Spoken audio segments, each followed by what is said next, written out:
A promise that Nasrallah had made earlier this week to begin importing Iranian oil to ease Lebanon's fuel shortage. It means that Iranian tankers will become nearer to Israel's shores, but the Hezbollah leader is warning the U.S. and Israel against challenging the move, even though Iranian oil is targeted by international sanctions. Joining us now is international security analyst Martin Himmel to break this down even further. So how can we expect Israel to react to Hezbollah's announcement? I don't think they'll react to it frontally. I don't think they're going to attack this tanker.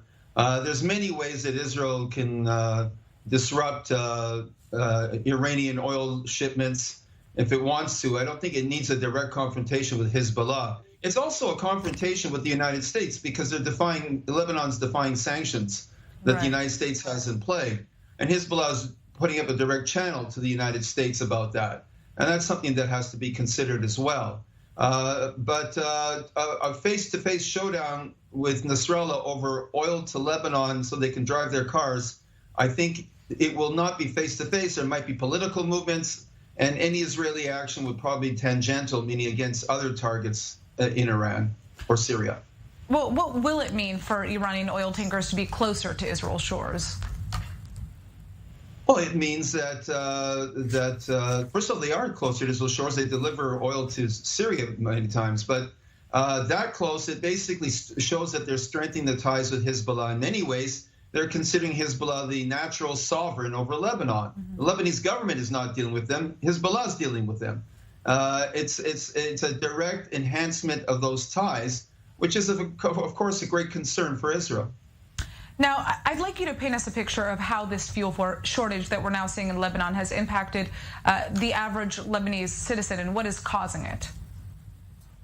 Well, the reason they have such a massive fuel shortage is the fact that the economy has collapsed. There's not enough foreign currency to buy oil in a proper way. There's no distribution system. So people can't effectively run their business. They can't transport goods. They can't move from place to place. They can't run their lives because of the disruption in oil.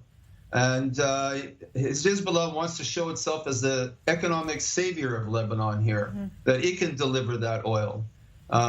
Be interesting to see how they're paying for it, actually. And then it'll be interesting to see how the Lebanese will pay for it, how will it be distributed. It's a direct challenge to Lebanese government sovereignty, but there isn't much of a Lebanese government to begin with there. Well, the Lebanese people have blamed the country's severe fuel shortage on smuggling, hoarding, and of course this cash-strapped government's inability to secure deliveries of imported fuel. So what kind of response are we hearing from the public when it comes to actually importing that fuel from Iran? And at this point, how does the Lebanese public view Hezbollah?